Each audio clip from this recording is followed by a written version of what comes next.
Okay, the first question we always ask is, this is just for later when we go back to things. Your name, when you were born, and where you were born. Yeah, I was Tom Mackenzie. I was born in Ypsilanti, Michigan, April 6, 1939. A youngster. So, how did you get into the military? When I was in the third and fourth grade in elementary school, my brother and I were a little bit too much for my mother to handle. And Dad worked all the time, so we went to a military school. I happened to be the tallest one in the class, so the first year I was a squad leader. The second year I was a platoon leader, and I loved it. And that was in the third and fourth grade. From there, through high school, I really followed World War II and Korea, just really followed it, very much interested. Then when I went to college, at the time Michigan State Normal College, later to become Eastern Michigan University, I enrolled in ROTC. In fact, it was required the first 2 years, and I really enjoyed it. I did quite well, so I went into the advanced program. That's how I got started. I was commissioned in 1960, and the rest of the story is I spent 22 years in the Army. Which backs up the idea that you really liked it. Yeah, it surely does. So did you just enlist in the Army? And, No, it was an ROTC commission, and I was commissioned a second lieutenant. Interestingly, I had a regular Army commission. There's a difference between regular Army and the reserves, and I had the regular Army commission, which is pretty sought after. But I turned it down because I was married with a family and I couldn't afford $300 uniform allowance that regular Army guys had to pay to get their uniforms, whereas reserve officers got their uniforms free. So I did that for the first 2 years. Then it was decided you would be a military lifetimer. Well, I even liked my first duty assignment, and I had a chance to apply for the RA commission that I had turned down, and that was granted. So I branch transferred from Ordnance Corps to Armor. I wanted to be in combat arms. I just felt like that's where I wanted to serve. I didn't know if I wanted to walk, and the tanks fit me best. I liked it.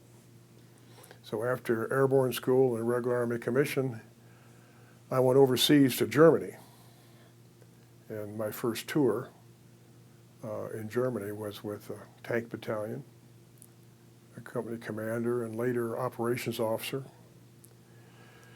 And by that time, Vietnam was coming on, and the drawdown of officers and enlisted people to serve in Vietnam really affected the troops in Germany. And I was quote, a junior captain, and I became the operations officer, which is typically a major slot.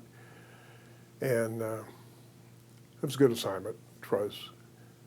But after that, after 3 years, I came back to the States, anticipating a Vietnam tour, and wound up at the career course, the Armor Officer Career Course at Fort Knox. Spent 9 months there. We were all sitting behind desks. This is what's interesting. You were all anticipating we either have just come back from Vietnam or probably going to go. And we're sitting behind desks for 9 months. And towards the end of that time, I said to myself, I'm not getting prepared for Vietnam this way. I better do something. So I took my finals with the career course early, took a leave of absence, and went down to Panama to jungle warfare school. I did that mostly out of wanting to survive the conflict and wanting to know a little bit more. That was an interesting 3 weeks with Panama jungles and leeches and all the animals you can imagine down there, and snakes and stuff. But it was good preparation for me. And then after a 15-day leave because jungle school cut back my 30-day leave, and I left my wife at my home in Ypsilanti, Michigan, where I was raised, and went to Vietnam. That had to be a big step in your life, going into Vietnam. Can I tell you a little bit about the profession of arms? We all strive to do our job and do the best we can, and hopefully get recognized for the effort and get promoted along the normal channels. And I had been fortunate because I did get into the regular Army. While I'm in the career course, sitting next to me on either side of me for most of my classes were guys who had come back from Vietnam. And I listened to their stories and shared their stories and looked upon them with a little bit of envy because I hadn't been there yet. So in June of '67, I got my chance. And we deployed. The way an officer deploys over there, and most troops, because it's not troop deployments anymore by the time I went, it was individual replacements. And I went in '67, 2 years after it had really gotten hot. '65, you may remember, is when it really started to grow. A Marine battalion, a Marine brigade, 173rd Brigade, the 1st Cavalry Division, they all were there in '65. The 11th deployed in the last part of '66, and I got there in June of '67, hoping to get a command. I wanted a cavalry troop. Let me go back a little bit. The interesting thing is the way individuals are transported to the combat zone of Vietnam is on a 707, being served coffee and drinks by the lovely ladies. In those days we called them stewardesses, and we now call them flight attendants, but that's the way we go. So we're coming in, and I can see we're landing coming towards Tan Son Nhut, and I'm looking out the window, and it's just a lush, green, beautiful country. But I could see from where I was, there were lots of pockmarks in the ground from obviously artillery and B-52s and other armament that affected the landscaping. That was from the air. I soon got a chance to see it firsthand on the ground. I landed in Tan Son Nhut, spent 2 days in Long Binh, which is the replacement center, got my assignment, and I was blessed to get the cavalry squadron assignment, I Troop commander, and I flew from Long Binh to Swan Lock to our base camp. Took over on the, I believe it was the 30th of June. And I had gotten everything I wanted so far. Within 3 days, we got alerted that we're going to have an operation on the 5th of July. And I was a little bit taken aback by the amount of preparation you get on the ground. And lots of folks you've probably talked to will tell you the same thing. You learn through the school of hard knocks, because there wasn't much of an orientation. I did get a chance to fly in an H-13 recon helicopter and look over the zone of operations, the area of operations, down in 3 Corps, not far from Saigon. But in the middle of this little orientation tour, we took an enemy rifle round into the canopy of this H-13. And neither one of us were hit, and it wasn't damaged significantly, but the bubble was kind of fractured. And the pilot said we probably ought to go down. And I said, I hope we can go down the right way. And we did. But I'm back to my point. You don't get a lot of, say, preparation. I took over a troop, and within 5 days I was rolling out the gate with it. I knew my first sergeant. I knew my platoon leaders. I didn't know all my platoon sergeants.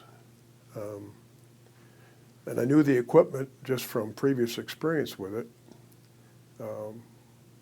But as far as the type of operations, whether it's road security or search and destroy, a screening mission, which is typically what cavalry does. They screen for larger operations, or just a straight out combat operation where you're busting jungle and looking for the bad guys.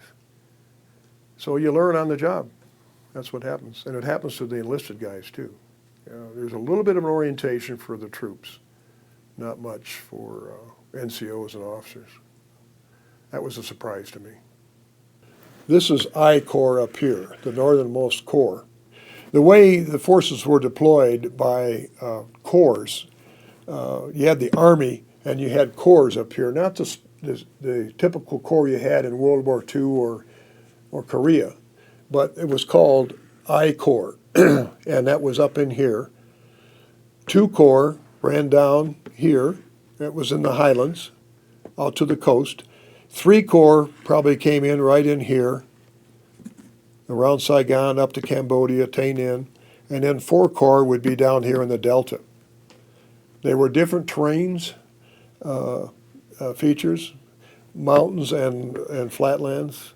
Mountains, excessive, very big mountains up here. I mean, relatively speaking, not Rocky Mountains, but rice paddies along the ocean where the ground's leveled off.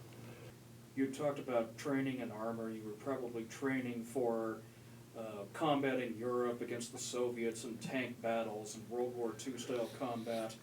And then you end up in a place like Vietnam, which is so totally the opposite. Yeah.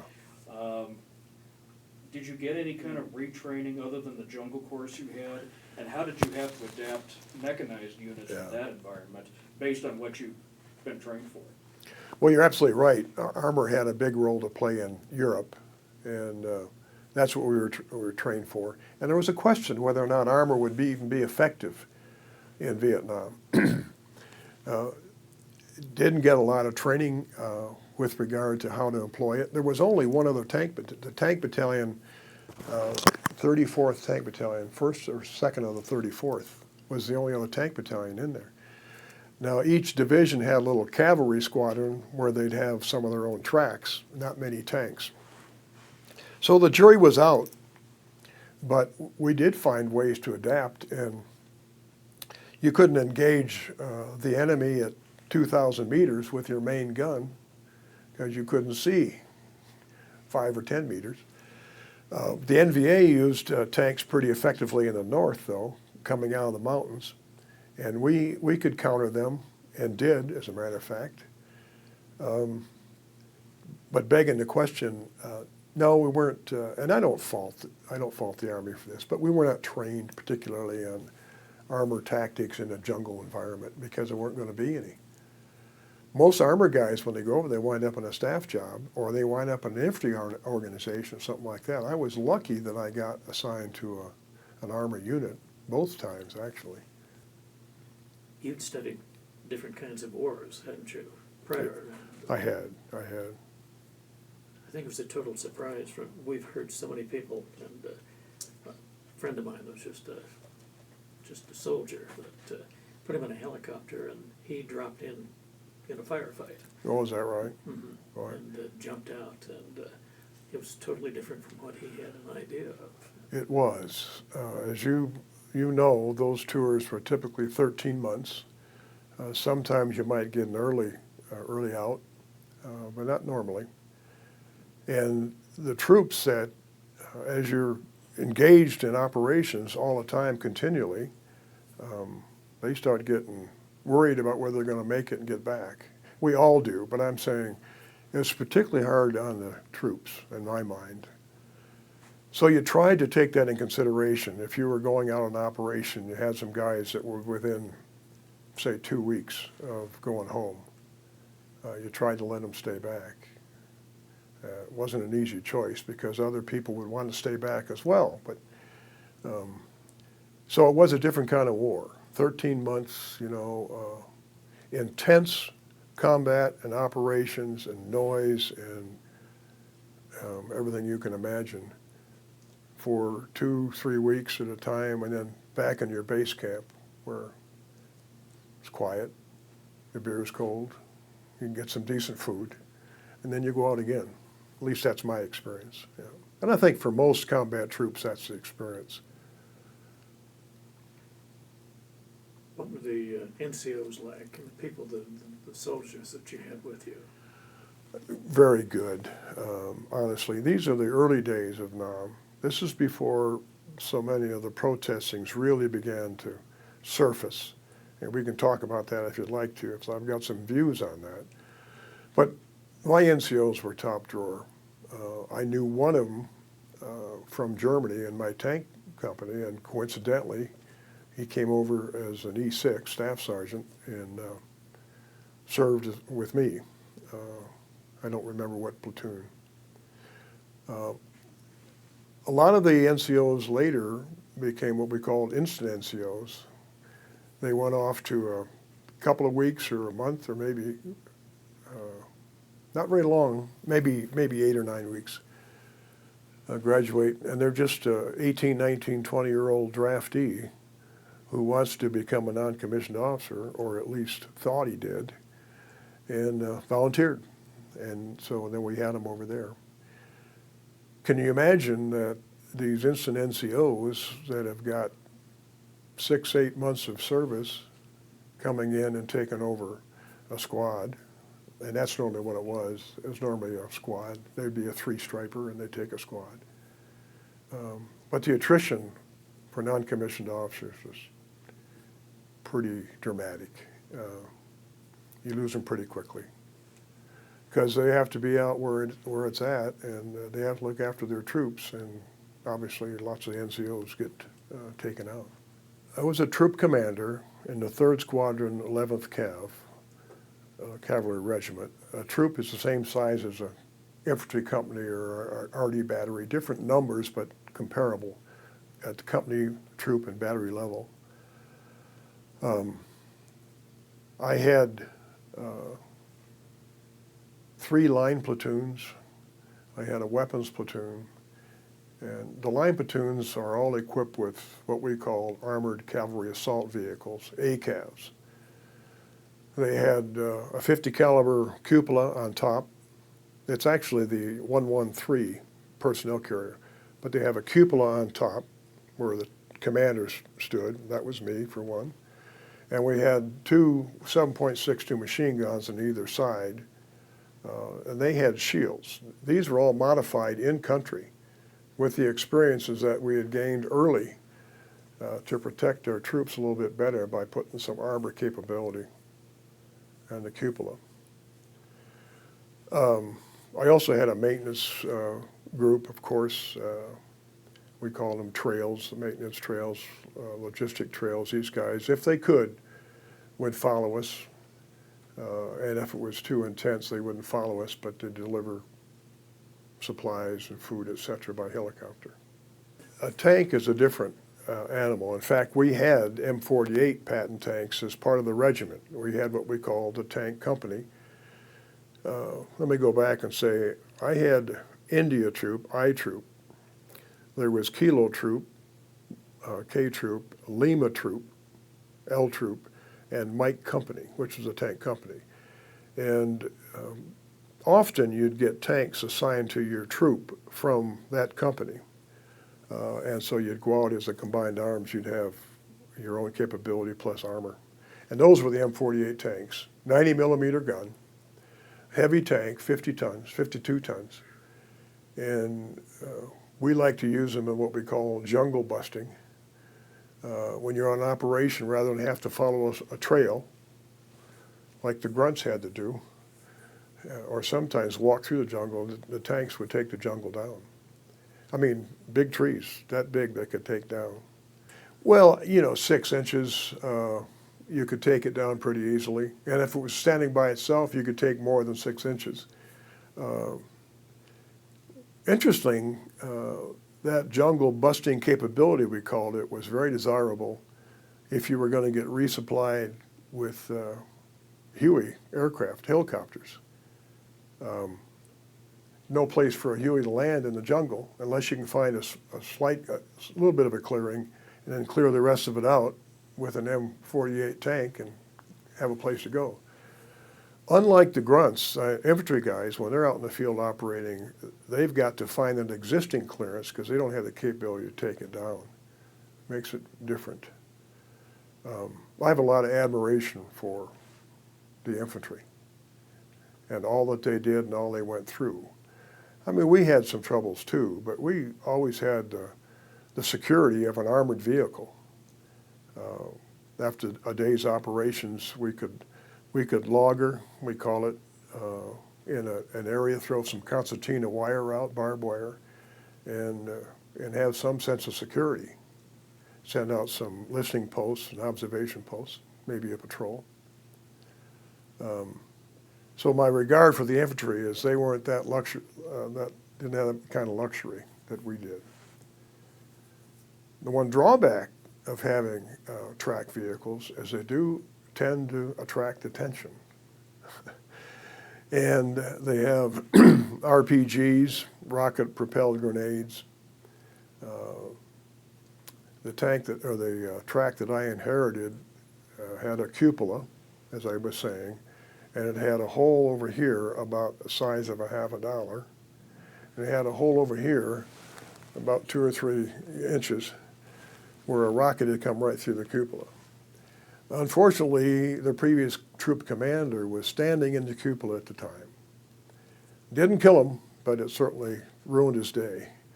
Hit him through the side, and he was evacuated and eventually evacuated to the States because it's pretty serious. So I was saying tracks are wonderful to have, but there are some disadvantages. And the other aspect of it is road mines. Putting mines in the trails, the VC got pretty adept at doing that. Handmade for the most part, or Chinese made, and I lost several tracks that way. Knocks a track off and puts them out of action for a while, and then you got to secure them. While that's taking place, getting the track back together. But all in all, I'd rather be in a track than be on the ground. Were you pretty much limited to roadways, or did you have the capability of going off the road, and would you get bogged down in certain conditions? Yeah, you had to be careful, but they certainly had the capability to go off the ground. The tracks would also run through the jungle pretty well, and they could handle small trees and work through. The problem is when you're running those tracks through the jungle, you really don't have a lot of visibility, and the VC were very fond of being tucked down in spider holes and jumping up when nobody's looking or nobody could see them and firing off an RPG round at a track. You had a choice, and I typically did this. I would dismount some folks if we're in areas that we needed to have better visibility.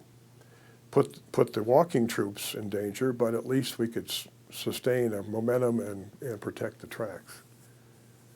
So yeah, there's each one of those tracks has got a basic load of ammunition and even food and water. That's the other advantage. We could carry that with us and didn't have to put it on our backs in knapsack or packs like you see right out here in the museum.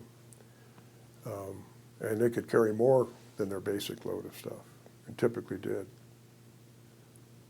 Something I wouldn't think of, but Yeah. a real asset. It's an advantage. There's a disadvantage to that too. There's pluses and minuses and everything. If your track does get hit with a mine and you got the whole bottom of your floor is packed with ammunition, it's going to be an exciting ride.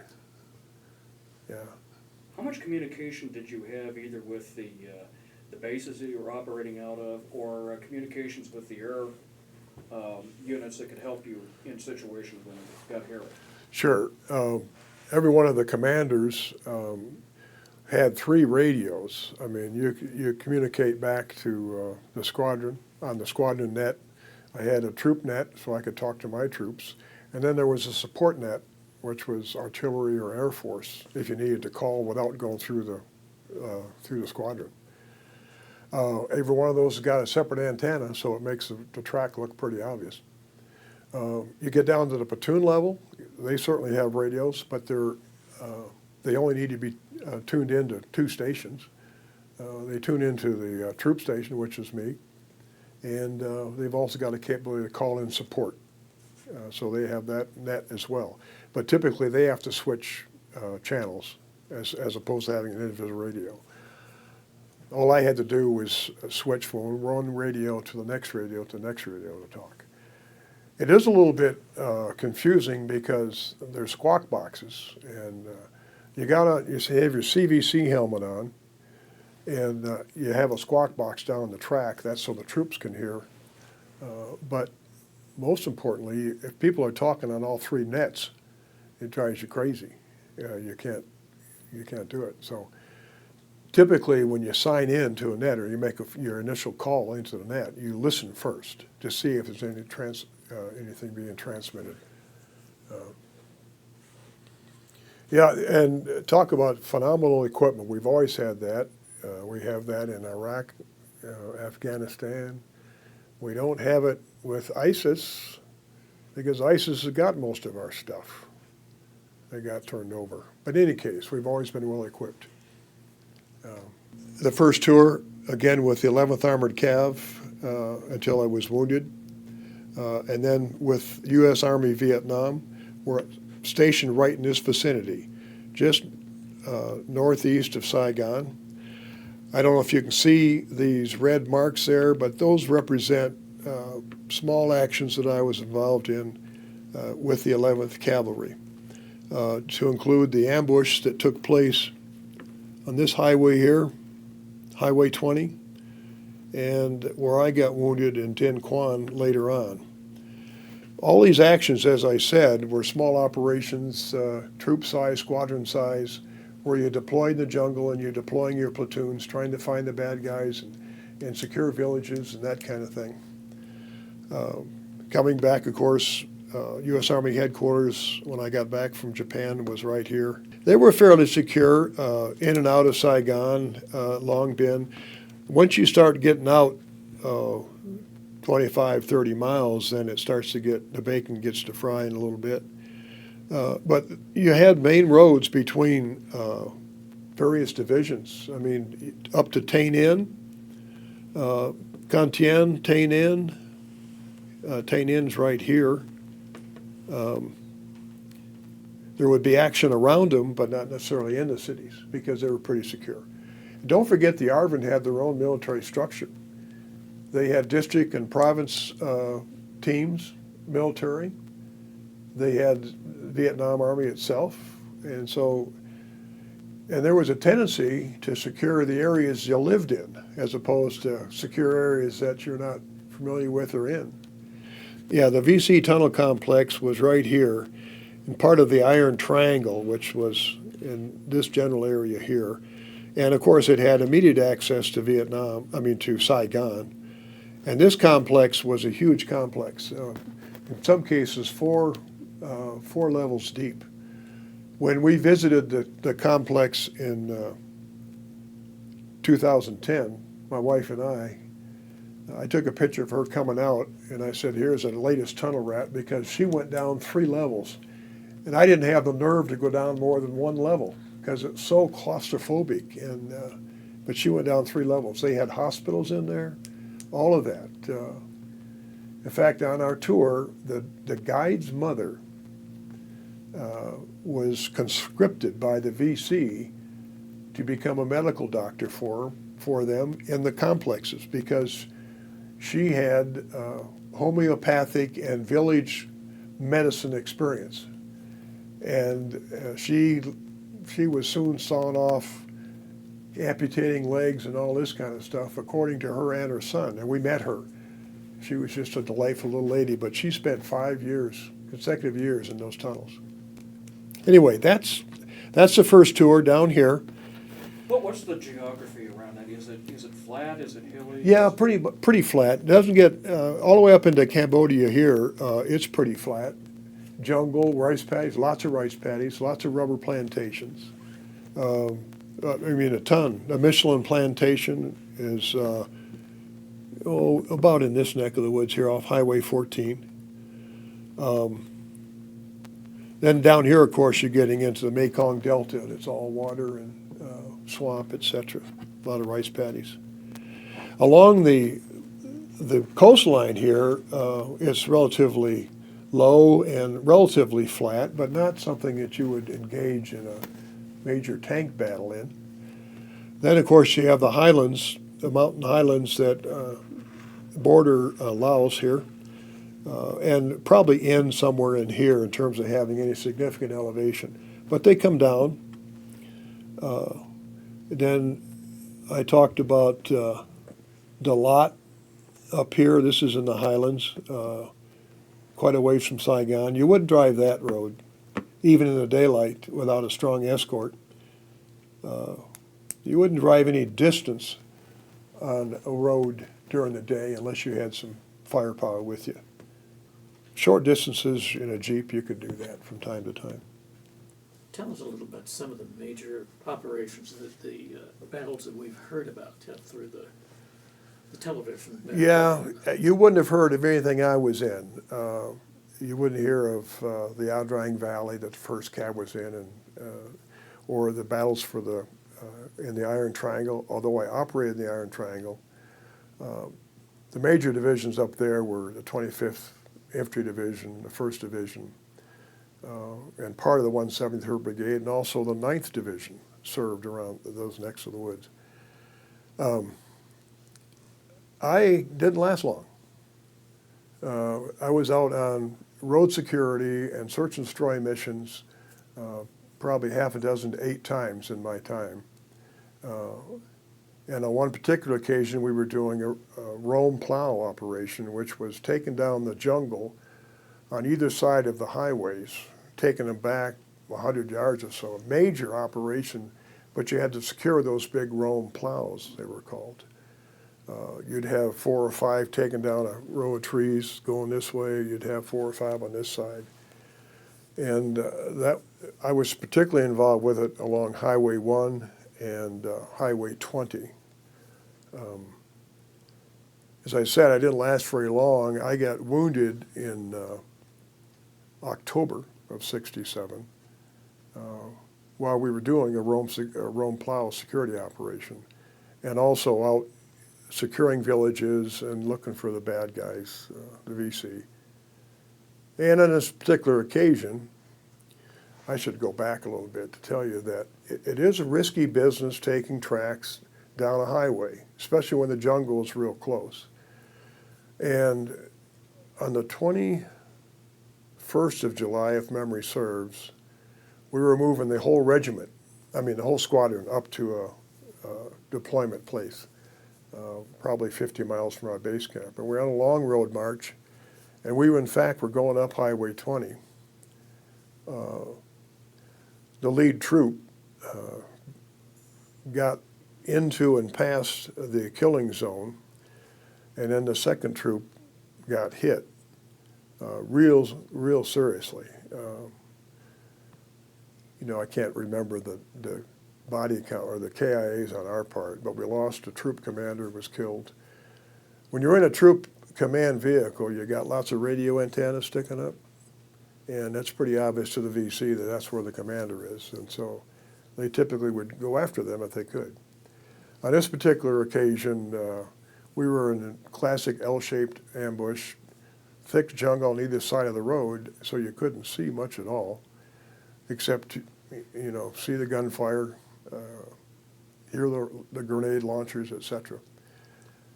And I was deployed to the right side of this ambush zone, and again, busting jungle with what we could do with those armored personnel carrier ACAVs. Took several casualties. I can recall stopping to get one guy because he looked pretty serious. He had a big gash across his head. Well, for the most part, I'm supposed to stay in the action, of course, command my troop, watch my platoons, what they're doing, etc. By the time I all sorted out, we probably had 43, 45 troops killed in the 2 lead troops. I had a couple guys wounded.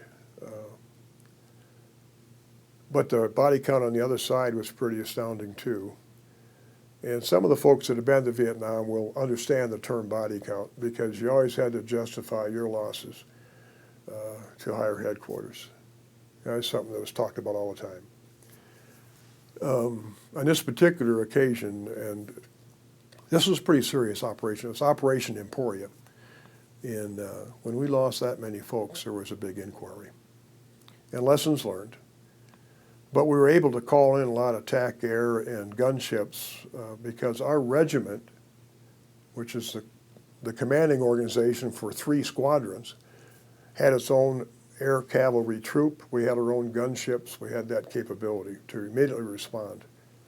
In fact, we had cover that day, but that was just 2 birds. But we did get serious and repel that attack, and there was a lot of VC that were killed. Because I wasn't hit as hard as the other 2 companies or the other 2 troops were, I got the pleasurable job of clearing the battle area and trying to acquire or get the bodies and put them all together, etc., so we could get an accurate count. In some cases for the wrong reasons. In other cases, you understood it. We didn't, I think we probably had 50 that were there, but a lot of blood trails leading off and bodies that were taken away. So we did our share of damage, no question. That'll give you a little insight as to what can happen. You're just driving down the road trying to get to an operations area, and if you're not careful, things are going to happen, and it did. And we had the squadron headquarters with us, so we had to take care of those guys, make sure that they weren't affected. So you go through and you cover as much as you can, and then throughout the night, because we saw where they had gone, there was continuing air operations and artillery operations. Have you ever tried to sleep with a 9-inch artillery piece right behind a self-propelled? 5 of them, 6 of them right here. I have tried. That's why I'm wearing hearing aids. So anyway, pretty loud. Next day, things were kind of cleared out. I think we stayed 1 or 2 days there, and then we continued on to our operation. That was on the 21st of July. But it gave me a sense, and my first real action gave me a sense of what to expect, what was going on. And I was glad to be a part of a larger entity at the time, because it would have been hell to pay if I had been by myself. Fronts disappeared. It just, what kind of assignments did you really go after? Yeah. Well, you're absolutely right. There wasn't a front in Vietnam. As you know, probably know, the North Vietnamese had infiltrated into South Vietnam from the 50s on. And the VC are typically identified as South Vietnamese, but most of them were North Vietnamese and had just been there for years and years. And they built tunnel complexes. The Cu Chi complex is the most famous, just north of Saigon.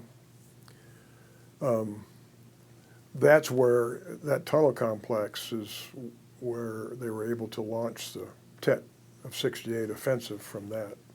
And your question you beg the question by saying our operations were to try to find them wherever they were and destroy them, take them out of action. In some cases, they're very small base camps they'd have. We had 2 VC regiments that we continually ran into that operated in our area of operations, continually. One of the main rivers there was the Dong Nai River, and we named this one regiment the Dong Nai Regiment. It's right there by the river all the time. So you're constantly searching out and expanding your area of operations, trying to secure an area, secure a village, and then go on to the next one. But invariably, the VC will come right back to the village you just left, within hours sometimes, certainly within days. We were beginning the effort to pacify as well. And that kind of catches in the craw of most combat soldiers when you're trying to fight a war, but then they're asking you to do what we call civil affairs work, and that's, take care of the civilians, look after them, help them, et cetera, et cetera. Well, I do believe in medical help and that kind of thing, but we were distracted quite often with that kind of a mission. Search and destroy, convoy escort, screening operations were typically what the 11th Cav did. What kind of intelligence did you have to at least get you going a direction or a? Sure. My feeling is that the big picture was known by the top brass. I mean, they had VC regiments identified by numbers and knew generally where they were. But as in any case, when you go from the overall picture of where things are, if you went into an operations room in a division, you'd be able to see where all these units are deployed. At the troop level, the company level, the platoon level below me, it's just not that clear. We have a battalion S2, an intelligence officer, who would brief you on every operations and would bring you the best he could in terms of maps of where things were.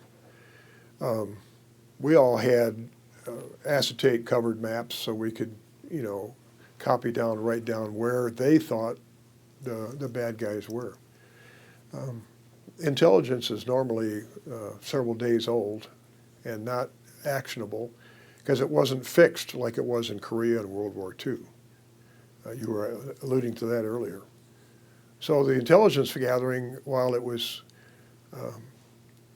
adequate or at least good, it didn't always translate to us have enough information on the ground.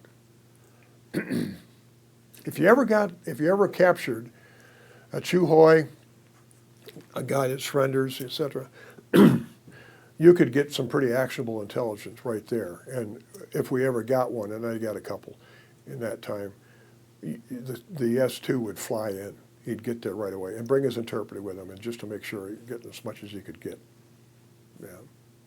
At that time, did you have a sense that you had much support from the civilian population, or were they just kind of waiting for the VC to come back and trying to tolerate the Americans until that happened? Yeah. In the remote villages, the VC reigned. I mean, and the villagers knew where their bread was buttered. Not that the VC were good to them, because they weren't, but they would be awful harmful if they thought the villagers were collaborating with us. I remember one operation where any male was suspect. And so we'd dismount and we'd try to get to round up whatever men we could. And taking it to a point of absurdity, we chased down a guy who looked fairly young till we turned him around and looked at him. And this guy had to be, 70, 75 years old. But he had something down here in his pants. They wore these pajama-like things. And I said, geez, that looks suspicious. So I asked told one of my guys to search him. And they searched him, and they started to go down there, and the old man knocked his hand away. And the GI went back, and the old man said no. So the GI pulled his pants down. He just had an infected set of testicles, and they were just huge, as big as a softball. And then you talk about call the medic and see if there's anything he can do for him. And I did, but he didn't know how to treat him for that. But back to your point, the villagers in the remote areas, just out of survival, they wouldn't betray the VC. They had spider holes in these villages. And if you discovered one, you'd know that they're a sympathizer. You'd expect that. But virtually everybody had something like that for a VC to get in and out of. I don't have much experience during the combat years in Saigon. But as you know, Saigon was kind of a divided country, and it wasn't very well run before we got involved. So there probably wasn't any love lost for the South Vietnamese government by those folks. Being in the countryside, you talked about that, but what about the cities? Obviously, Tet was a different situation, but Yeah. Saigon, Hue, these places, the larger cities, did you have to worry being in there as well? Not so much. Really, I didn't get into Saigon in my first tour very often. I did on my second tour, and in Saigon, I could walk the streets. I'd always have a 45 with me. Normally not have a AR, but I'd have my 45. I could walk the streets. One of the advantages of Saigon is there are beautiful women and there's a lot of booze. And a GI is going to head for it. I'm no exception. I mean, I'd have some cold beer. It'd be delightful there. Benoit, which was outside of Saigon, closer to the Iron Triangle and right on the verge of it, that was a larger village. I'd say probably 20,000 people in it. And I also felt secure going there.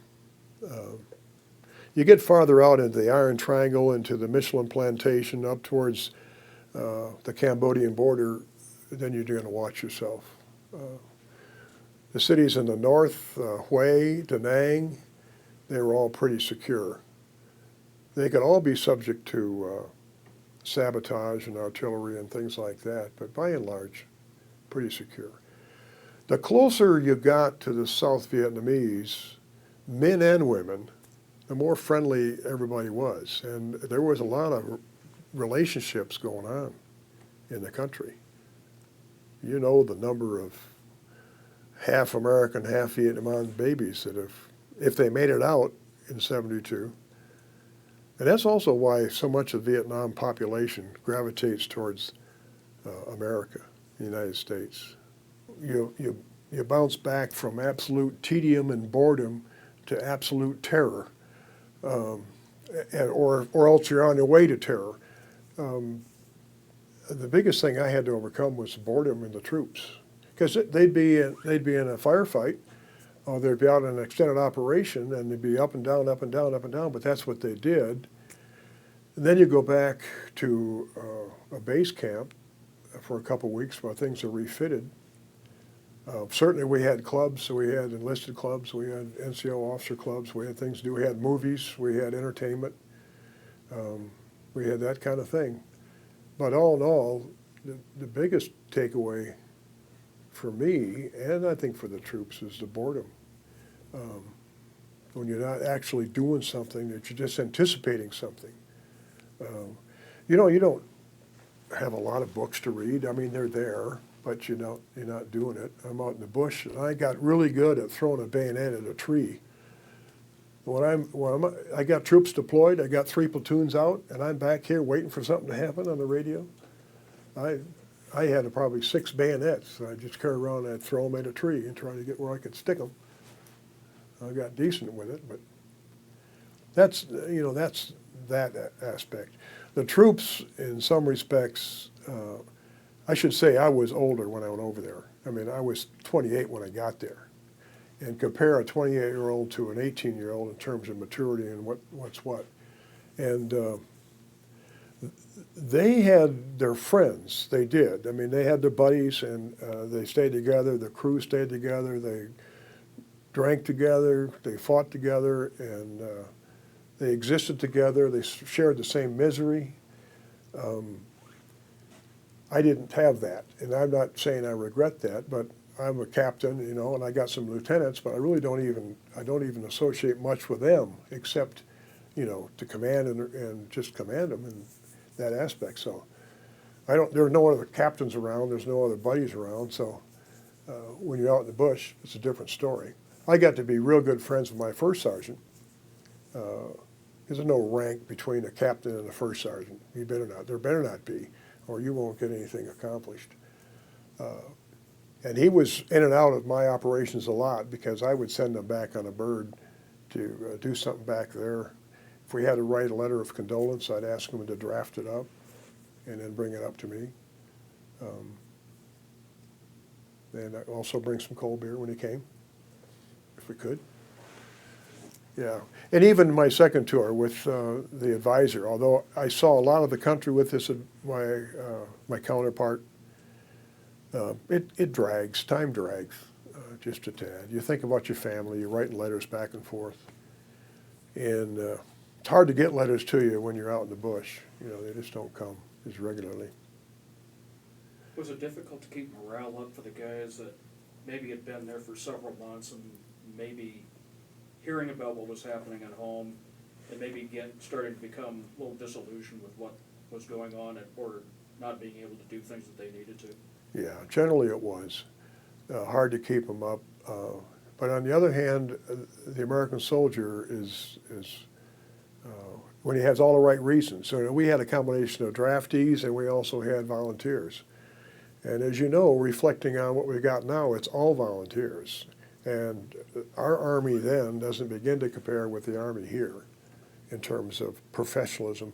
But I was proud to be associated with them and try to keep them up. And yeah, I had soldiers come up to me and say they got to go back to base camp, et cetera, et cetera. I had one guy come up. This isn't a very nice story, but I had one guy come up to me and said, I need to go back. My back is just killing me. It's just killing me.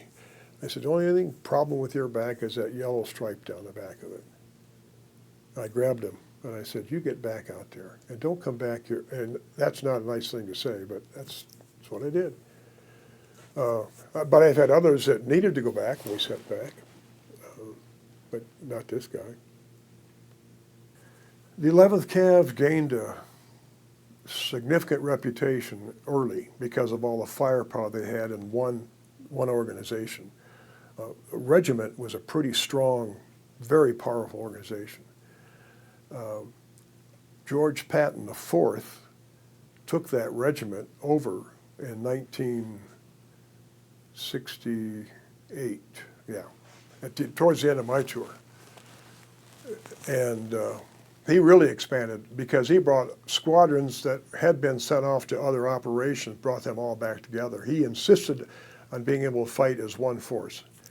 And I admire him for it. I wasn't a part of it because by that time I had been wounded and evacuated through the channels. That might be interesting to talk about too.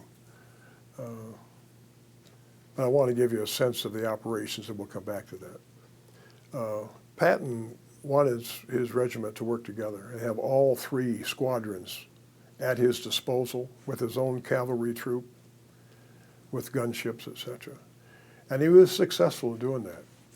And he coined a phrase, find the bastards and pile on.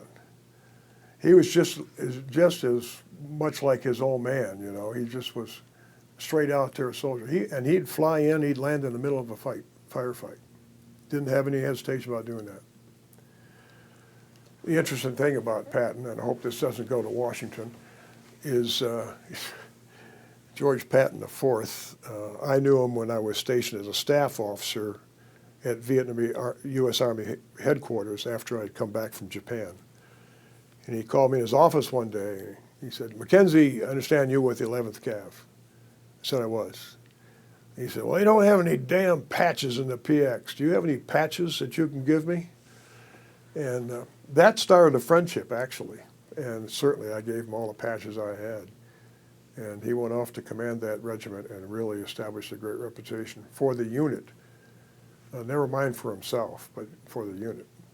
Patton was not a brilliant student, I understand, at the military academy. And he was one of the last people to get promoted to full colonel, 06. But he took advantage of it because he got some plush assignments, some good assignments for him. And that 11th Armored Cav Regiment assignment was top of the line. And he commanded that for 6 months, rotated back because he had already been serving for months. He may have had it for longer than 6. But interestingly, he was one of the last to be promoted to 06 and one of the first to be promoted to brigadier general. I'm saying he probably had 2 years in grade and he was snapped into being a BG. The rest of the story is, long after all this was over, in 1976, I was assigned to U.S. Army Europe and assigned to 7th Corps down in Stuttgart. He got wind of my assignment. I don't know how he did that, but the next thing I know is I'm getting called on the phone, Mackenzie, come over and see me. And I knew he was there because I had seen the roster, the command roster, et cetera. Well, he was a deputy corps commander. And because we had a nice relationship, although not in combat, because I didn't serve with him in combat. I visited with him, saw him an awful lot, and went out on operations with him in Europe. He'd throw me in the back of his Jeep, just like his old man. He was always out in an uncovered Jeep, traveling all over Europe to see his various deployed divisions. That's a little sidebar to the whole story, but it was personally very interesting to me to be affiliated with him. He was a deputy corps commander in Stuttgart, and Edwin Rommel's son was the mayor of Stuttgart. And these two got together, just like Patton and Rommel were, adversaries at the highest level. And it was so interesting to go to a social event, which I was privileged to go to, and see these two guys interact. And both of them drinking and smoking cigars, and it was just quite a hoot. So that's an interesting sidebar. So I'll go back. I do want to reflect. I'm still on this first tour. I'm back there. When I got hit in October, one of my troops was killed, and another one eventually died, and then two others were wounded. So we had a pretty good load, and I called for a medevac. I didn't know that I was hit so seriously. I didn't know that. You can't feel it when you get hit like that. There's no pain, not for a while. So I'm calling a medevac, and one of my crew members comes around and sees the blood that I had not noticed yet, and said, "Sir, sit down. You need to sit down." I said, "Well, let me finish the medevac." And the medevac was completed, not coming in, and he sat me down. And I had been hit seriously. I had a flak jacket, fortunately, that protected my torso, but both arms and legs and my neck and lower stomach.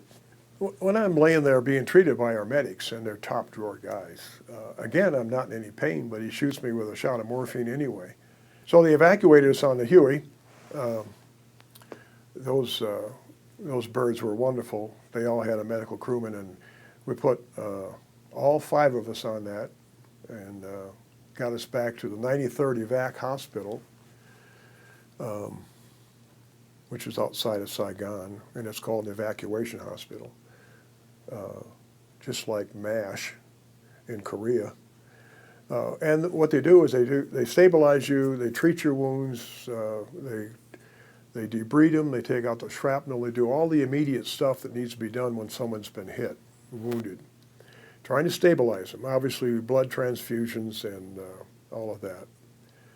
And you stay there, I don't know, 4 or 5 days.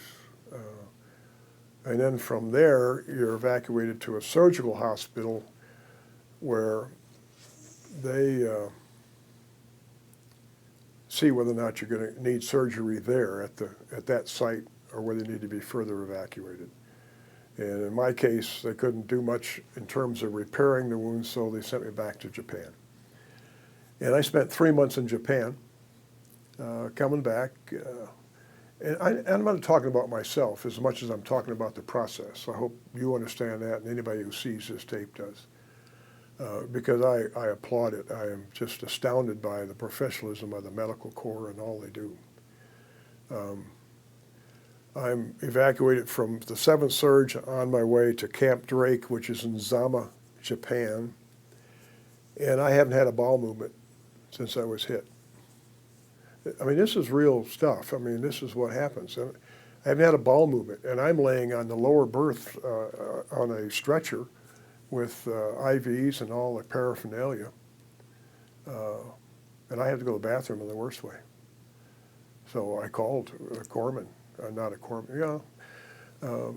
I called a medic and corpsman and asked him to take me to a bathroom. And he did, and this guy was a tremendous asset. I mean, I'm in the bathroom, I had to go, and I did go, and then I couldn't take care of myself. Both arms are wrapped up. This leg's in a straight cast, and this leg's. So I'm just really humble asking him if he'd wipe me. Can you imagine that? Well, he did. And he said, "Sir, I've done worse than this. Don't you worry about it." Put me back in my berth or underneath there, and I got into Japan. There is a magnificent source for medical treatment. I mean, truly top drawer professionals. And they put me back together, gave me a chance to be evacuated back to the States or to finish up there and go back to Vietnam. And I chose to go back to Vietnam. I didn't want to go back to the States prematurely. I didn't want to go back in pajamas, and that's what I'd have gone back in. And I'd have been sent to a hospital that wouldn't have been convenient for my wife anyway and my kids. So it just wasn't an option for me. So I stayed there in Japan. My wife understood, at least she said she did. And I finished out my time, 5 more months on U.S. Army Vietnam staff.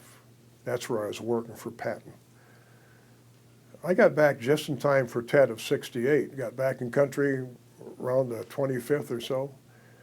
And they hit Long Binh, where we were, where the headquarters were. They hit Saigon really hard. You know, they hit Hue. And that was supposedly a total surprise. That's the way the press covered it. It wasn't a total surprise. Most Army units were totally prepared. They did get into Saigon and they wreaked some havoc around the embassy, and they did kill a few folks in there, and they did wreak havoc. But our ability to respond, and the 11th Cav was part of it. I wasn't, but the 11th Cav was there. They were part of it. It turned out to be quite a rout eventually, with a lot of VC killed, far more than the casualties they inflicted. But getting a little political here, the way that was interpreted back here was a total surprise. Do we not know what we're doing? What's going on over there? How did this happen, kind of thing. And my perspective on it was a lot different the way it was being reported, as most of the soldiers will testify to that. Because the unique thing for me was I served that time out and came home in August of '68 to an ROTC assignment in Oklahoma. And I could read the papers, I could watch Walter Cronkite, I could see the way things were being reported in '68 versus what I saw in '67, '68. And it was different. It wasn't being portrayed. Obviously, there was lots of demonstrations, lots of resistance to this. And in fact, the resistance was getting pretty overwhelming on both coasts, in Washington and in San Francisco along the coast. I was in Oklahoma. Our guys didn't care. They were just doing what we had to do. So I didn't get any of the grief that a lot of troops did when they returned home. So that's my little editorial on the accuracy of the reporting that was going on there. Sure, there was lots of things to criticize Johnson about, and criticize Westmoreland, and criticize even Abrams when he came in. But on the ground, the troops that were doing the fighting, etc., it wasn't a fair portrayal. And they bore the brunt of it when they came home. Accused of atrocities. Now, if you heard of My Lai, you know it did happen. But atrocities, I never had any experience with them. I didn't see anything like that, and the GIs that worked with me and for me, they weren't capable of that. That's not what they were. So I have a little bit of I swallow a bitter pill when it comes to the way things were covered when we were over there. Just to give you a little insight about the difference between the reporting and what they were covering and what we saw. And they were listening to Jane Fonda and Carrie and the Beatles and other protesters more than they're listening to the GIs who were talking about it. The number of protesters that came into being and paralleled the troop buildup in 1965, 66, 67, 68. That buildup, you could see the demonstrators increasing in numbers up into the 200s and 300s at a time. And don't think that wasn't lost on the soldiers being deployed, wondering if there was any real support for them, especially from 68 on. 68, 69, 70, when we started to downturn as well. The protests kept going even though we were pulling troops out. Believe it or not, we pulled our first troops out in 1968. And the buildup continued, but we sent some home. And in 69, more and more, 70. And I don't know, the protesters just kind of ruled the roost. I went back in 1971, 72. After teaching 3 years of ROTC, I didn't feel like I had completed my obligation to things. I mean, I'd done, a little over 3 months of combat, mostly 4 months, and then some staff time and came home. So I wanted to go back. Going back, the difference was there weren't the U.S. Army units to be a part of. And I didn't want a staff job. I didn't want to serve in Military Assistance Command, MACV headquarters. So I was lucky to push my way into being an advisor to an armored cavalry unit. I was with the 18th Cavalry Regiment. Their regiment is about squadron size, so it's the same. And they were part of the 3rd Brigade. I had a great tour with those folks. I loved the Vietnamese. I especially loved my counterpart, Trung Ta Bui Van Lock. We did a lot of stuff together, a lot of time in the field. Again, operating in 3 Corps, which is down around Saigon, from Saigon up to the Cambodian border. That was the area of operations because that was a major VC haven, and it still was after the U.S. troops began to pull out, because the VC would always tend to come back when we left an area. So we worked in the areas I had worked before and expanded on up Highway 13 and on up into Tay Ninh, up near the Cambodian border. And whereas U.S. troops were not supposed to cross the border, some did, we didn't have that restriction. And I wasn't supposed to go with them, but you had to do your job, so I went with them. Not any major actions up there, not really, because the VC had pulled back, pulled out of the area. They were trying to rebuild. From 68 through 71, they were in a rebuilding mode, and they truly were. And the NVA was really building for an offensive. We were called to deploy from 3 Corps down here around Benoit to go down to Saigon, load up on LSTs, and float. You don't call it floating. Sailing up here to just below Hue, right here at Hue Fubai. And that's where we brought these, 2 regiments and a tank battalion. That's a pretty strong force. Quite a few folks up there. That was to counter the, as I talked about, the Easter offensive, which started up in here. Also had an intent to come across the highlands here, but I'm only focusing on this because that's where I was. Dong Ha River, it's right here, major river. The DMZ were, in the early years, U.S. Marines were deployed there at Con Thien, Cap Carroll, etc. In later years, it was Vietnamese Marines and Vietnamese Army, different divisions. Morale was probably low because most of the troops, American troops were gone. So and then we saw the actions there. That's what these several stars indicate. I bring this up because fast forward back to 1971, 72, when I'm back there again, after all this time in 3 Corps around Saigon, there was a lot of action that was going on around there, but the big action was up north. And my brigade and regiment was redeployed in the spring of 72 from the Saigon area on up to Hue Fubai, Quang Tri, up in the north, in I Corps. This is interesting because we loaded these things on LSTs. There's a Navy guy in the background. I'm just wondering if I'm using the right word. But yeah, we put tanks and our PCs and our personnel on these, and we went up around the coast on up to Hue, which is quite a ways up in the north. I flew with my classified material, and they didn't want to put me on that ship. My classified material put me on an AC-130 with my trailer, my Jeep, my driver, and we flew up a day or two before they got there. And then we got set to do some road marching on up to the combat area.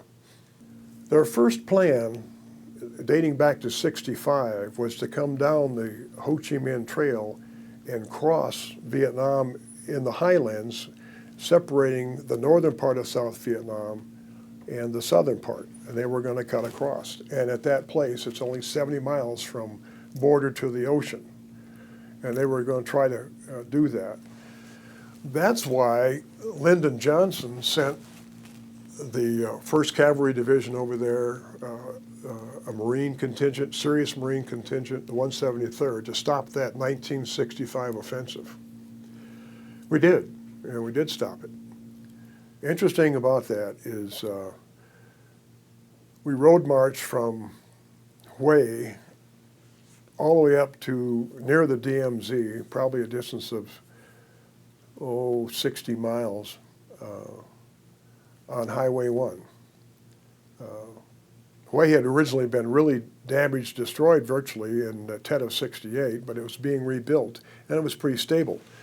And we didn't want the NVA to get to that town, so we were going up Highway 1, Quan Tri towards the DMZ, demilitarized zone, and Quan Tri province.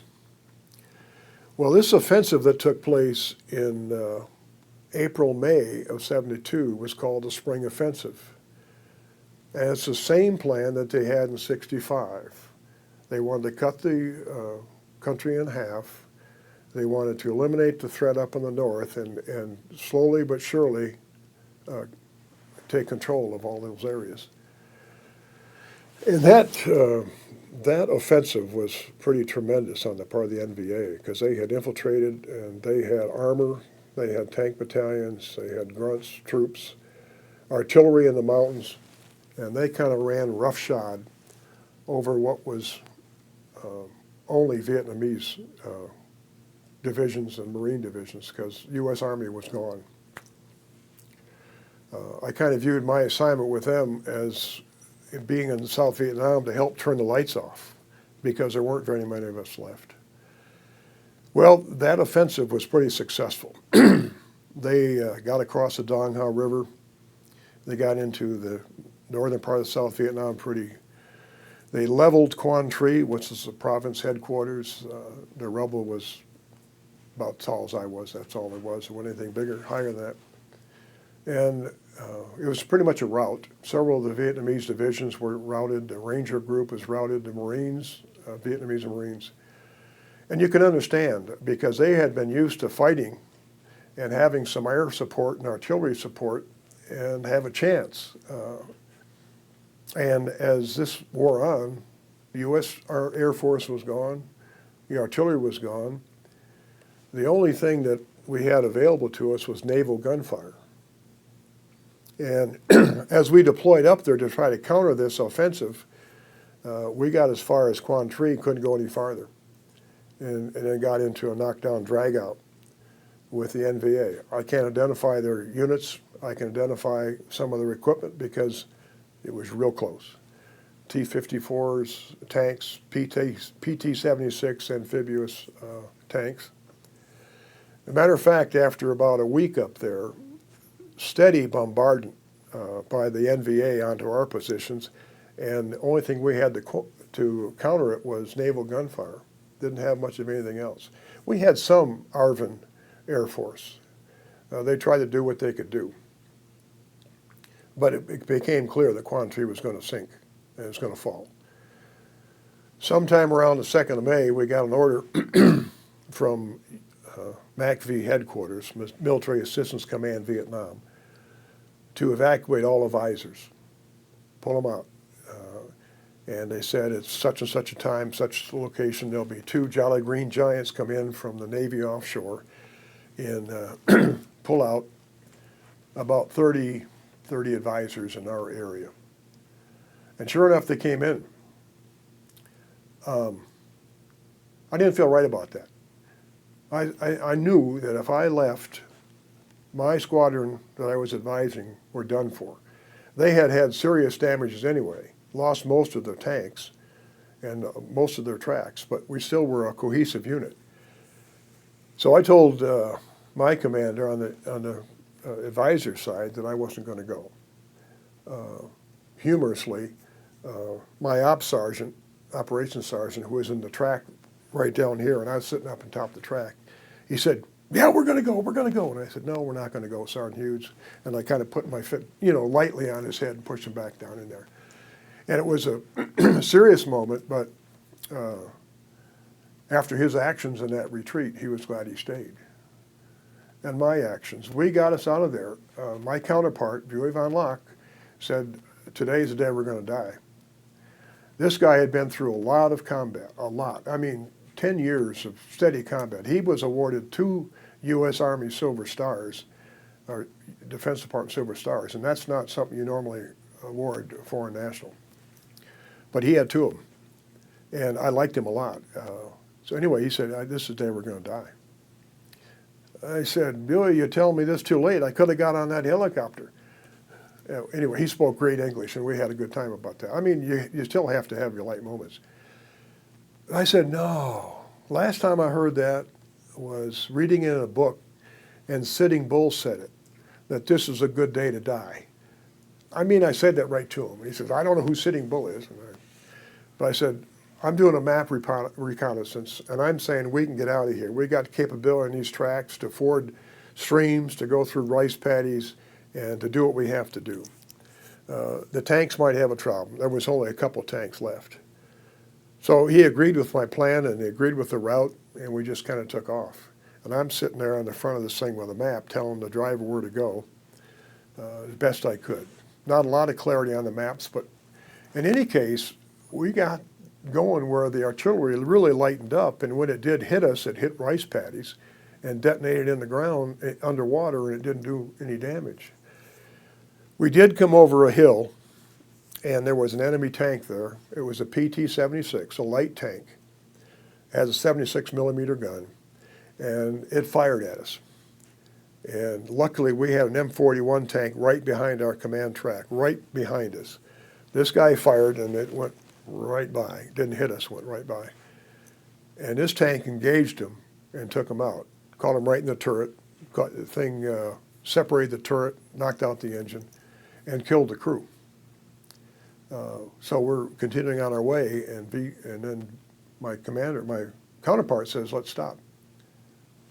What for? He says, I want to go look at the tank. So we go over there to the tank, and sure enough, the crew was all dead. He was ready to shoot him. Pulled off a flag, an NVA flag, red, yellow, blue, whatever that color is, and a 9mm pistol from the tank commander. And he gave them to me, which is a wonderful gesture, but I didn't know he was going to do that till after we got back. We continue on about an 8-mile journey to get out of this area. And interestingly, we are being followed by literally thousands of Vietnamese civilians, because Highway 1 had been closed. It's a 2-lane highway, runs all the way from Saigon to Hanoi, but it's only 2 lanes. Wider now, but not then. But by the time these civilians were trying to evacuate, that road was 4, 5, 6, 8 lanes wide, because they were bypassing destroyed vehicles and carts with animals, dead animals, etc. And then they condensed down to a bridge where there was a stream or river. If the bridge was intact at the time, they couldn't go anywhere because the NVA were shooting artillery on the bridges. So it was, talk about a Holocaust, that's what that was. But we were fortunate. We were able to pull our way out of there. We came back intact. The squadron, the regiment we called it, was pretty much intact. We came back to Camp Evans, which was old 101st Airborne base camp right on Highway 1, just off. And we were able to stabilize there, refit, and the NVA weren't prepared to come all that way down in that short a time. So temporarily we stopped them. We had been pushed back to about here, no, not quite that far back, to about here. And we were able to hold them there, and that's when we reconstituted with new M48 tanks being flown into Da Nang, which is here, and we took those troops up this road, through Hue, and on up back here. And I helped train those people and bore sight them, but then I left. And that's when Buell von Locke and the other associated troops recaptured and moved the NVA out of the area and reconstituted the DMZ for a couple of years, from 72 to 75. But they were whipped. I knew when I left they were whipped. Without American firepower and American training, they couldn't do it. So we're refitting, and I get called to go back down to Saigon to talk to my advisor boss, Colonel Madole was his name, and give him a briefing on what went on. So I did, gave him an after-action report, and then went back up to refit. We were refitting with brand new M48s, not new, but new to the country. That tank was, by that time, was probably a 30-year-old tank. But we reconstituted the tank battalion, our regiments. They flew into Da Nang, coming in on C-5As. You could carry 2 tanks at a time. They brought in 48, so that gives you an idea of the number of planes and the number of sorties to get that done. We stopped, we did a road march. We stopped at an area where we could do bore sight and zero. That means bore sight your gun, so it's the barrel of the gun is going where the sights say it's going. You do that with a bore sighting mechanism, and then we fired and zeroed our weapons and then continued on up. Road marched on through Hue and back up to where we were in action. But that was September, thereabouts. I'm getting short, and I was called back to 3 Corps, back to my headquarters, and told I was going home. And so I did not see them retake Quan Tri, reconstitute and retake the DMZ and get South Vietnam back like it was, 72. You know what happened in 75? It all came down. They did the same thing. They came down from the north, and they came through the middle, and they came down through Saigon. And it took merely days for them to take all of Vietnam. So what a waste, but that's exactly what happened. That's 1975. By that time, I'm doing something else. I mean, I'm with our U.S. troops in Fort Riley, Kansas. Do you know what happened to your friend after the war was finally ended in 75? Do you know? Interesting you ask me that. Thought about him for all these years. About 2 weeks ago, I was reading a book. I don't have a copy of it. I have an extract from it. And I looked in the index for Buell von Locke, and there he was. He wasn't mentioned in the extract, but I'm going to get the book and see what the story is. I'm sure he's dead, because I can tell you, when we took our tour, third tour, our vacation tour, what the NVA did was absolutely brutal. They didn't take many people alive. They did when they got to the big cities, but out in the country, they just killed as many as they could, or captured, and then they put into re-education camps and things like that. And so I'm absolutely certain, unless Buell von Locke was able to get out on a ship, which I doubt, he's probably dead. A couple of Bronze Stars in my first tour. Second tour, I got the Silver Star for that action in Quan Tri. I didn't say it when you were interviewing me, but when I was called back to Bien Hoa, Saigon, that was the purpose, was to award me a Silver Star. I didn't have any expectation of that. And that's primarily for saving the lives of probably hundreds and hundreds of South Vietnamese who were able to follow us out, and the fact that I decided to stay and committed to that, and committed to my unit. So that was about. And yeah, there was a lot of action going on, but if you ask me if I shot an NVA in the forehead with my .45, the answer is no. But I also got the Purple Heart in my first tour when I was wounded. That would be obvious. So that's what the awards are. Silver Star is a pretty high award, and I'm really proud to have it. I'm proud enough to wear it on my license plate. And I'll tell you, advantage to that is when a cop stops you, he never gives you a ticket. My third tour was a vacation trip that my wife and I took. And we spent some time in Hanoi. And I spent some time in the museum, military museum there. Huge museum, and a propaganda museum is what it is. They have all kinds of equipment that we lost over there, and the South Vietnamese lost, but still had U.S. Army markings on it. I mean, tanks, helicopters, Chinooks, the whole 9 yards, artillery pieces. And there's one room, large room, dedicated to the demonstrations and the propaganda that's all associated with it.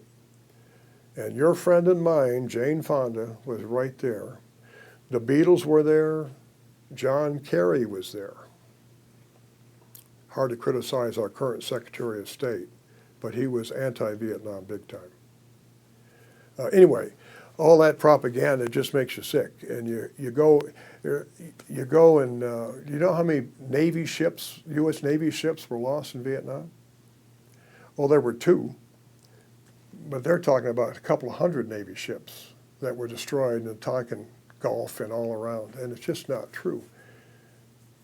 Another piece of propaganda was looking at B-52 strikes that occurred over there because they had to counter all the damage that the B-52s were doing. And I don't remember the number, it was in the hundreds that were lost. And on authority, there was somewhere in the neighborhood of 40 B-52s that were lost, but not all of them crashed, but they were taken out of action. So the exaggeration is incredible. That was part of my third tour. An interesting outlook. How many years later was that? Well, I ended my first tour in '68, and that was in 2010. That was just 3 years ago. Yeah. My question is, when you went back there, especially in Hanoi, were you aware of what the nature of that museum was, and what made you decide you wanted to go there and see it that way? Yeah, I would. I mean, I'd always want to go to a military museum. And so I did. I spent several hours there. The tour went off, that we were on went off somewhere else, and I just walked down to there. Interesting, the North Vietnamese citizens of Hanoi were very friendly. They knew what I was, they could tell. Tried to sell me stuff, sell me books, sell me everything, you know. But in the museum, I spent a couple hours there because it's just part of who I am, what I like to do. When we took our tour from Hanoi to Haiphong, one of the things we did is they took us on a tour of an NVA cemetery, and just rows and rows and rows, well cared for, well taken care of. And in this caretaker's house, there's two men, 2 men who were Vietnam-age combat veterans, I'm sure. Well, I knew they were. And our interpreter said they were caretakers and they were on a pension to take care of this cemetery. In all of our time in South Vietnam, we never saw a South Vietnamese cemetery. They were destroyed and people were mass buried, and the NVA just ravaged that part of the country in terms of their own interest in promoting who they are and who the North Vietnamese were. Turns out one of those 2 caretakers, my interpreter told me, served at Quang Tri. So I have a picture of me standing next to these 2 guys with my arms around them like this. Actually, I don't have any misgivings about Vietnam and going back there or being friends with them. That's long past. I wish we could have done it a different way. So we continued our trip on to the south. This is my third tour I'm talking about right now. And saw all the beach cities, Da Nang, China Beach. It's all resort towns now. It really is quite exquisite. The beach is phenomenal.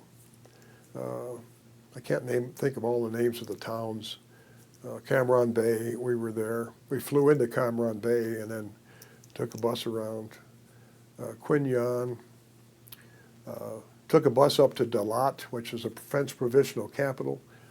But that was interesting. And then a little bit later in the trip, after we got out of North Vietnam, my wife and I got a chance to rent a car and go up to Quang Tri, where I had experienced that bombardment and all that action. And she's just infatuated because we weren't married when I was in Vietnam, so she wanted to know everything, you know. So took her around the area. North of Quan Tri and south of the DMZ is a river called the Dong Ha. There's a bridge there, and right at that Dong Ha area there was an ammunition dump. That in 1972, I called in a B-52 strike on that ammunition dump, and when I went back in 2010, you could still see the damage that had been caused and the craters that had been caused from that thing. And I'm relating this to you guys and also in my presentation because life has resumed in Vietnam. They have resumed, and in truth, it's a better country for our involvement. It's capitalized down south. It's a capitalistic country in the south, and you can compare the progress that Hanoi has made to South Vietnam, to Saigon, Ho Chi Minh City now, and it's night and day. Hanoi has got new buildings. They're kind of sterile buildings modeled after Russian kinds of architecture, and they've come back. They truly have, but not to the extent that South Vietnam is. When you're in Saigon, I'm looking at 23-story hotels and buildings, etc. When I was there and go to Saigon, there would maybe be a 3 or 4 or 5-story building, but the commerce in Saigon is incredible. So my point was, you contrast the two, you can see that the country is better off for us being there. I don't know that we are. And South Vietnam took horrendous casualties and damage in probably 30 years of war, from 1945 and 1975. And Ho Chi Minh had a vision that he was going to unify the country. He was a hardcore communist, but he embraced a lot of the things that our country stood for. In fact, he loved our Declaration of Independence. He quoted Lincoln and he quoted Jefferson in books that I read. But my point is that that conflict really didn't solve anything. We thought we could stop the communist spread and the domino theory, and in fact we did, but you look back and you say there's 58,000 guys that didn't make it back, guys and women didn't make it back. But it's part of our history, and I'm pretty reflective about it, not bothered by it. As you look back on it, actually this year is 40 years since the complete fall of Vietnam. Yeah, 75, yeah. But, is there anything else that you can add about just how you look back on those years and what happened there? You can't do this when you're active, but I sensed the rift between senior civilian and the military was pretty serious. And I reflect back on Kennedy got us into it. Johnson didn't want to stay, but he had to stay, and especially when we started losing a couple of things over there, he said, I want to get over and get them. I don't want that to happen. It's always been a problem when you have political issues and you have military folks, and most military guys can't comment on political things. You don't. It's not the right thing to do. We learned that recently with Petraeus and a couple of other guys. I have present stress, traumatic stress disorder, but I don't have post-stress disorder, just present. These present times are troubling to me. That's what I'm saying.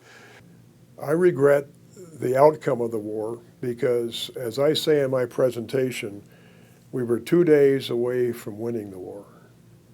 And that's an absolute quote.